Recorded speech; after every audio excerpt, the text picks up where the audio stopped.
India plus media news में स्वागत है आप सभी का। नमस्कार, गुप्त न्यूज में आपका स्वागत है। आज के इस पॉडकास्ट कार्यक्रम में मीडिया पार्टनर हैं IPM news, title express, Friday समाचार और गुप्त न्यूज। प्रिंट मीडिया से हैं फ्राइडे समाचार और टाइटल एक्सप्रेस। आज हमारे साथ जो कवि जुड़े हुए हैं उनका नाम है सुधांशु त्रिवेदी जी। तो चलिए हम डायरेक्ट सुधांशु जी से बात करते हैं। सुधांशु जी, सबसे पहले तो दर्शकों को अपने बारे में बताइए। मेरा नाम सुधांशु त्रिवेदी, जैसे आपने अभी बताया सभी को, और मैं इस समय मैंने अभी बहुत जल्दी एक अपना उपनाम भी जोड़ा है अपने नाम के आगे, जो साहित्यिक जीवन से जुड़ा हुआ है। सुधांशु त्रिवेदी वैसे घर में परिवार में मित्रगण कह सकते हैं, लेकिन अगर साहित्यिक जीवन से जुड़ा हुआ नाम आप मेरा पाएंगे तो वो कबीर सुधांशु के नाम से होगा। और जो मैं आपको बता दूं कि कबीर सुधांशु लगाने का भी एक हमारा मकसद था, लेकिन वो मकसद, कुछ ऐसे मकसद होते हैं कि हम उनको मकसद पूरा होने से पहले नहीं बता सकते। बिल्कुल। तो वो बहुत ही जल्द आपको वो हमारा उद्देश्य, हमारा मकसद आपके सामने होगा कि मैंने किस वजह से, मतलब अभी नहीं बताएं? अभी नहीं बता सकते, क्योंकि कुछ चीजों को पूरा होने से पहले हम नहीं उनका गुणगान कर सकते हैं। तो जब वो चीजें हो जाएंगी मैं जरूर आपके सामने दर्शक दीर्घा में बैठ करके जरूर बताऊंगा। तो सबसे पहले तो शुरुआत ही करते हैं आपके शेरो शायरी से। 4 लाइन हो जाए ताकि दर्शक भी खुश हो जाए। बिल्कुल बिल्कुल। ये 4 लाइनें मैंने कुछ यूं लिखी कि चलते चलते, देखिए मेरा मानना है कि साहित्यिक जीवन अगर आप लिख रहे हैं, अगर साहित्य लिख रहे हैं, तो बिना माँ बाप की परिकल्पना करने के अलावा मैं ये समझता हूं कि अगर आपने अपने साहित्यिक जीवन में माँ बाप के लिए एक मौलिक रचना नहीं लिखी तो मेरे हिसाब से आपका साहित्यिक जीवन व्यर्थ है। तो मैं शुरुआत ही 4 पंक्तियां पढ़ता हूं, और पिताजी के लिए इसलिए पढ़ता हूं क्योंकि अगर पिताजी नहीं होते तो इस चराचर जगत का निर्माण भी नहीं होता। तो मैं पिता के लिए पढ़ता हूं, और काफी लोकप्रिय ये पंक्तियां हैं कि चलते चलते राहों में इकरार नहीं हो सकता है, कि चलते चलते राहों में इकरार नहीं हो सकता है, बिना खुशी के अच्छे से त्योहार नहीं हो सकता है। क्या बात है। बिना खुशी के अच्छे से त्योहार नहीं हो सकता है, और कहने को तो हम कुछ भी कह सकते हैं साहब, लेकिन कहने को तो हम कुछ भी कह सकते हैं साहब, लेकिन बिना पिता के पूरा घर परिवार नहीं हो सकता है। क्या बिना पिता के पूरा घर परिवार नहीं हो सकता है। अब माँ बाप से ही शुरुआत हुआ, तो सबसे पहले ये बताइए कि आप सबसे ज्यादा प्यार किसे करते हैं? देखिए, कहने के लिए व्यक्ति कह देता है कि हम स्वयं से प्रेम करते हैं, लेकिन मेरा मानना है, देखिए हम किसी भी विषम परिस्थिति में हो या अच्छी परिस्थिति में हो, तो सबसे पहले हमारे अगर मुंह से हमारे अगर पहला वर्ड निकलता है, पहला शब्द निकलता है, तो वो माँ का होता है या पिता का होता है। जब हम बच्चे थे, अबोध बालक थे, हमें नहीं पता था कि ये सामाजिक जीवन क्या है, कौन हमारा अपना है, कौन हमारा पराया है, तो उस समय भी हमने माँ या पिता का ही नाम लिया। और आज भी इतने बड़े हो गए हैं, आगे अपना जीवन होगा, हमारा खुद का परिवार होगा, तो आदमी बड़ा हो जाता है, लेकिन हमेशा अगर वो कष्ट में होता है तो संकट के समय या तो माँ को याद करता है या पिता को, क्योंकि हमारे हिंदू धर्म की मान्यता भी है कि अगर आप संकट में होते हैं तो अपने आराध्य देव या अपने प्रभु को ही मानते हैं, याद करते हैं। तो मैं उनको एक आराध्य देव के रूप में मानता हूँ, तो इसलिए मैं सबसे ज्यादा माता या पिता को ही। यदि आपसे पूछा जाए कि माँ बाप के अलावे सबसे ज्यादा किसे प्यार करते हैं, तो किसका नाम लेना चाहेंगे? देखिए, माँ बाप के अलावा क्या होता है दरअसल कि माँ बाप आपको जीवन जीने की कला सिखाते हैं। बिल्कुल। और आपको जीवन कैसे जीना है, सामाजिक जीवन का दृष्टिकोण, लोगों से बात करने की कला, लोगों के सामने प्रस्तुतिकरण की कला, ये माँ बाप के द्वारा होता है। लेकिन अगर पीछे आप देखेंगे कि एक सफल व्यक्ति के पीछे अगर किसी का हाथ होता है, कहने के लिए आदमी संकोच करता है कि मेरे पीछे मेरी एक दोस्त है, या लड़का भी दोस्त हो सकता है या लड़की भी दोस्त हो सकती है। इसके मायने आज के वर्तमान समय में अलग अलग कर दिए गए कि लड़की दोस्त हो तो गलत है, लेकिन हाँ, एक हमारी सखा है, एक हमारी दोस्त है, जो हमेशा प्रतिपल हमारे लिए, हमारे अच्छे के लिए हमारे बारे में सोचती रहती है। तो मैं माँ बाप के लिए तो जीवन अपना न्यौछावर करूंगा, वो तो हमेशा उनके लिए जगजीवन हमारा हासिल है। लेकिन अगर उसके बाद में आपने पूछा है तो नाम नहीं लूंगा, क्योंकि वो बदनाम हो जाएगी। नाम लेना उचित भी नहीं है। लेकिन हाँ, एक व्यक्ति है जो हमेशा हमारे हाथ से कंधे से कंधा मिलाकर के मुझे प्रेरित करने का हमेशा प्रयास करता है। आप जिससे अभी प्यार का इशारा कर रहे हैं, जी जी, यदि वो धोखा दे दे तो आपको क्या महसूस होगा? देखिए मैं बताता हूँ कि दरअसल क्या है कि जो जीवन है ये अनिश्चितताओं का खेल है। ठीक है। यहाँ पर कभी भी कुछ भी हो सकता है। तो मैंने कुछ अपनी 4 पंक्तियां कुछ यूं कही थी, और मैं इसीलिए कहीं भी अगर साहित्यिक जीवन में कभी सम्मेलनों में या मुशायरे में जाता हूं तो सबसे पहले मैं ये 4 पंक्तियां इसलिए जरूर पढ़ता हूं कि मैं लोगों को इश्क से दरअसल रूबरू करा सकूं कि इश्क है क्या। तो मैंने कुछ 4 पंक्तियां इश्क से रूबरू कराते हुए कुछ यूं लिखा कि किसी को दफन किया, किसी को आबाद करके छोड़ दिया। वाह। किसी को दफन किया, किसी को आबाद करके छोड़ दिया। हमने भी ना जाने किस किस को याद करके छोड़ दिया। हमने भी ना जाने किस किस को याद करके छोड़ दिया। अब तो इश्क तेरे नाम से भी डर लगता है। अब तो इश्क तेरे नाम से भी डर लगता है। तूने कई नस्लों को बर्बाद करके छोड़ दिया। वाह। अब तो इश्क तेरे नाम से भी डर लगता है। बिल्कुल बिल्कुल। आपके साथ कोई ऐसी घटना जो कि आप शेयर करना चाहेंगे? बिल्कुल। देखिए मेरे साथ में बाल जीवन में तो कभी भी ऐसी घटना नहीं हुई जो मैं याद रखूं, लेकिन हाँ मुझे आज भी ध्यान है कि मैं बीएससी 3rd सेमेस्टर का छात्र था और मैं अमर सिंह महाविद्यालय जो लखावटी जनपद बुलंदशहर में स्थापित है। तो मैं होली का समय था, मैं अपने घर जा रहा था, तो मेरे साथ में कुछ मित्र मंडली थी। तो अच्छा कहावत भी है रामचरितमानस में, तुलसीदास जी ने भी कहा है कि धीरज धर्म मित्र अरु नारी आपातकाल पर हिये चारी। तो ऐसा हुआ कि विषम परिस्थितियां थी, घर भी हमें समय से पहुंचना था, अगले दिन होली का त्योहार था। तो वो लोग हाईवे के रास्ते से चले गए। उन्होंने मुझे नहीं बताया कि हम हाईवे के रास्ते से जा रहे हैं। तो मैं अनभिज्ञ था, नया नया था, तो मैं रेल के पथ से चलने लगा, रेल की पटरियों से जा रहा था। तो महज मेरे सामने से 100 मीटर की दूरी पर रेलवे स्टेशन रहा होगा।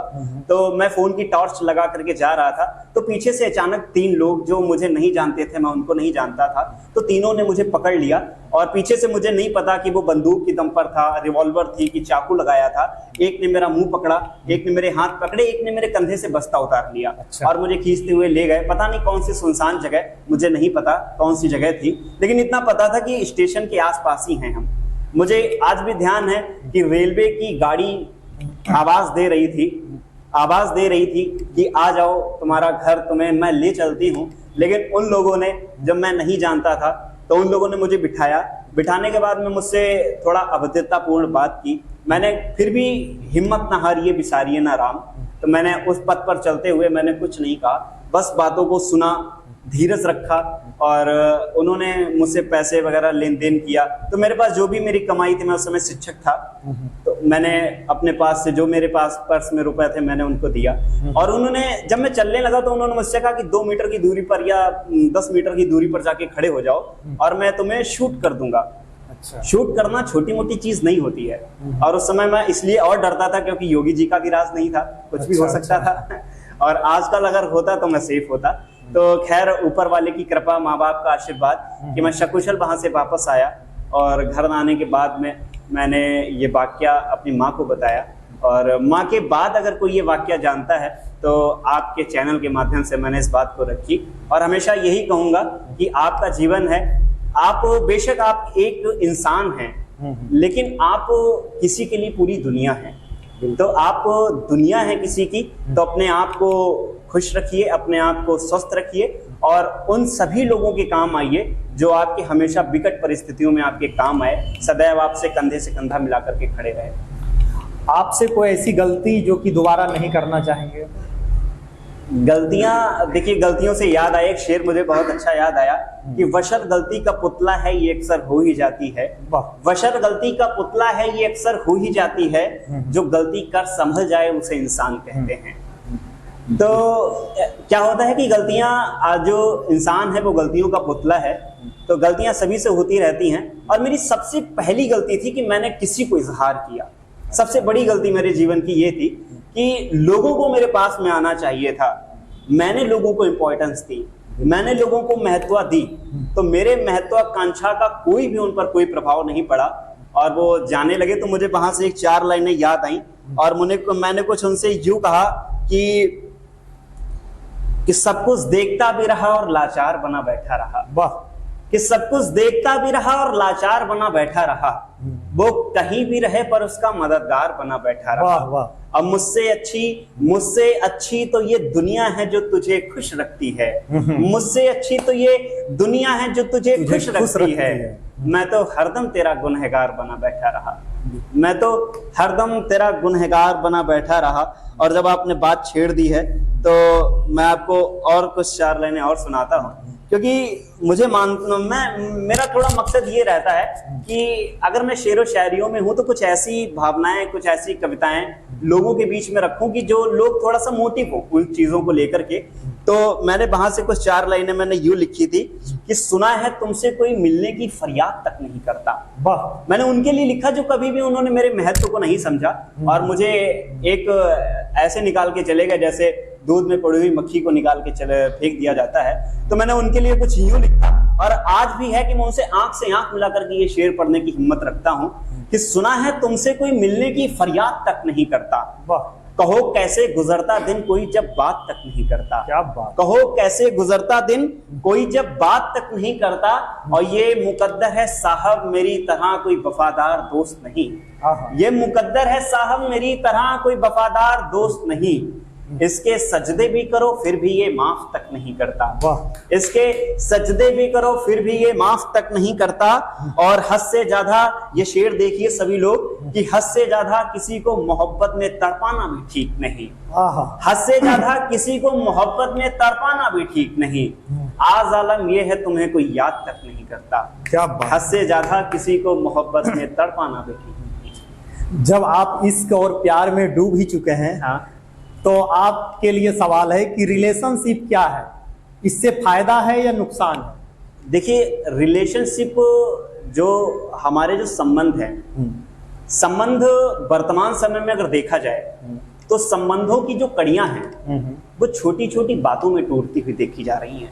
अच्छा। संबंध कभी ऐसे नहीं हुआ करते थे। संबंध अगर देखना है तो श्री रामचंद्र जी का और केवट का देखिए। वाह। महज केवल उन्होंने नौका पार कराई थी, उनको सरयू पार कराई थी, और संबंध इतना स्थापित हो गया जब रामचंद्र जी का फिर से राज्याभिषेक हुआ तो अपने निकटतम संबंधी में उन्होंने केवट राज, निषाद राज को बुलाया था। तो ऐसे संबंधों का होना आज के देश में, आज के परिदृश्य दिशा में, वर्तमान समय में बहुत ही मायने रखता है, ना कि छोटी छोटी सी बातों में हम उलझते रह गए। कभी वही बात है कि छोटा सा जीवन है, आज हम हैं कल क्या पता हम हुए कि ना हुए। संबंधों की तुरपाई इतनी जल्दी से नहीं तोड़ी जाती। तो मैं यही कहूंगा कि संबंध बनाए हैं तो जीवन पर्यंत उनको बनाए रखें, या तो किसी से संबंध ना बनाएं। अगर संबंध निभा रहे हैं, बना रहे हैं, तो जीवन पर्यंत उनको ऐसे रखें कि जैसे हमने शुरुआती दौर में, अगर हम कभी, जैसे हम एक बाल्यावस्था में हमने किसी भी संबंध को स्थापित किया और आगे चल करके हमारे बच्चे हुए, तब भी मैं उनको ये शिक्षा दे सकता हूं कि हमारे ये परम मित्र हैं। जब हम तुम्हारे इतने हुआ करते थे तब ये मेरा संबंध बना था, और आज जब तुम हमारे इतने हो तब भी ये मेरा संबंध आपसे बना हुआ है। तो मैं यही कहूंगा कि संबंधों को हमेशा बनाए रखें, संबंधों का हमेशा आदर करें। निरादर करने की कोई आवश्यकता नहीं है, क्योंकि आज आप किसी के संबंध को आदर नहीं देंगे तो 4 दिन के बाद में आपके संबंध को कोई आदर नहीं देगा, क्योंकि कर्म हमेशा लौट करके आता है, कर्म हमेशा लौटता है। आपका सबसे प्यारा दोस्त कौन सा है? देखिए, सबसे प्यारा दोस्त अगर मैं ये कहूं कि मैं स्वयं का हूं तो कोई अतिशयोक्ति नहीं होगी, क्योंकि मुझे पता है कि मुझे क्या अच्छा लगता है। बिल्कुल। मुझे पता है कि मुझे इस समय क्या चाहिए। मुझे पता है कि मेरे जीवन में कौन अच्छा है, कौन बुरा है। मैं किसी एक विशेष व्यक्ति का नाम दे दूंगा तो फिर जो मेरे इष्ट मित्र जो बाद के हैं, जो बाहर के हैं, वो बिल्कुल भी निराश हो जाएंगे, बिल्कुल भी हताश हो जाएंगे। तो मैं यही कहूंगा, मेरा जो परम मित्र है वो मैं स्वयं हूँ, और मेरे अलावा मुझे लगता है कि कोई हमारा एक हितैषी या मेरा सगा मित्र कोई नहीं हो सकता है। तो नए जनरेशन के बारे में क्या कहेंगे जो प्यार मोहब्बत में अपने आप को नुकसान कर लेते हैं, बर्बाद कर लेते हैं?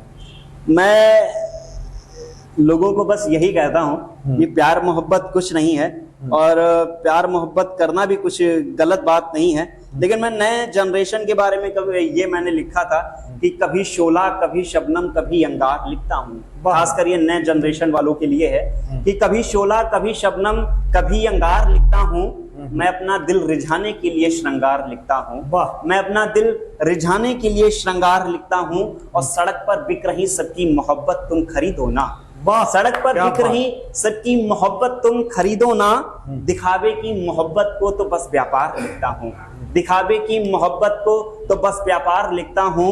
और ये शेर देखे कि समझते हैं खुदा इसको न जाने क्यों ये नए शायर, समझते हैं खुदा इसको न जाने क्यों ये नए शायर, तजुर्बे से इसे मैं तो बहुत बेकार लिखता हूँ।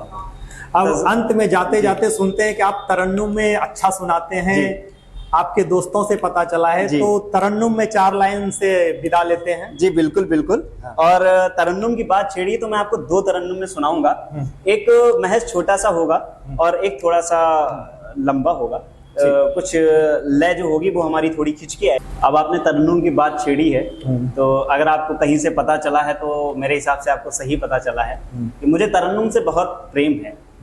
तो मैं 4 लाइनें लिखता हूँ कि ये तरन्नुम किसी का नाम नहीं है, ये तरन्नुम एक विधा है। और मैं आपको बता देता हूँ कि तरन्नुम नाम की कोई भी एक शख्सियत नहीं है, एक विधा होती है तरन्नुम और तहत। मतलब आप गधा नहीं है। हाँ, आप समझ सकते हैं। बिल्कुल।